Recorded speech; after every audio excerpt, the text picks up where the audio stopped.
এভাবেও ফিরে আসা যায়, এভাবেও ফিরে আসার গল্প লেখা যায়। বাংলাদেশ ক্রিকেট দলের সোনালি সময়ে লাল সবুজের জার্সিটা গায়ে তুলেছিলেন। নিজ গতি দিয়ে স্বপ্ন ছিল সবাইকে তাক লাগিয়ে দেয়ার। কিন্তু বিধিমাম ইনজুরির জন্য বহুবার কেটেছে স্বপ্নের ঘুড়ির সুতা।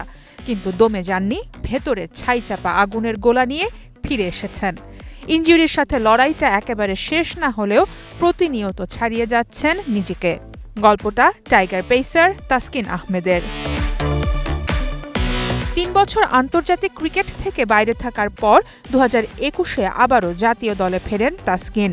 কঠিন সময়ের শুরুতে ওটিস গিবসন আর পরে অ্যালেন ডোনাল্ডের আন্ডারে বনে যান টাইগারদের লিডার অফ পেস অ্যাটাক। তাসকিনের পেস, সুইং টেকনিক্স বাংলাদেশ দলের বাজে সময়ের মাঝেও রক্ষা কবচ হয়ে আছে।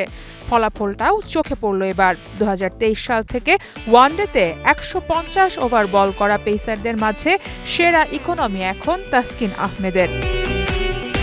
শ্রীলঙ্কার সাথে প্রথম ওয়ানডেতে খেলেছেন, দ্বিতীয় ওয়ানডেতে ছিলেন বিশ্রামে, এরপর তৃতীয় ওয়ানডেতে আবারও একাদশে। আর তাতেই ম্যাট হেনরি, হ্যাজেলউডদের চেয়ে বেটার ইকোনমিতে সবার উপরে উঠে এসেছেন তাসকিন। ২০২৩ সালের জানুয়ারি থেকে ওডিআইয়ে তাসকিন এখন পর্যন্ত বল করেছেন ২৭ ইনিংস, নিয়েছেন ৪৬ উইকেট, আর তাতে তাসকিনের ইকোনমি ৪.৮৭। এরপরেই আছেন নিউজিল্যান্ডের ম্যাট হেনরি।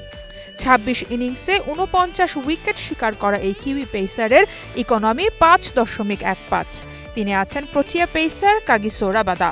১৯ ওয়ানডেতে ৩৩ উইকেট নিয়ে রাবাদার ইকোনমি ৫.৩২। এরপর আছেন অজি পেসার জশ হ্যাজেলউড, আর সবশেষে ইন্ডিয়ান পেসার মোহাম্মদ সিরাজ।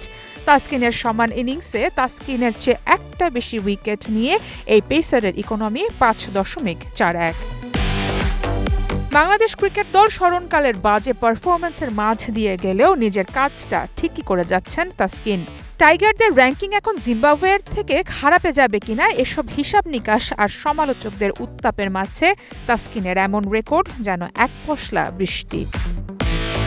সারা মাহবুব, স্টার নিউজ।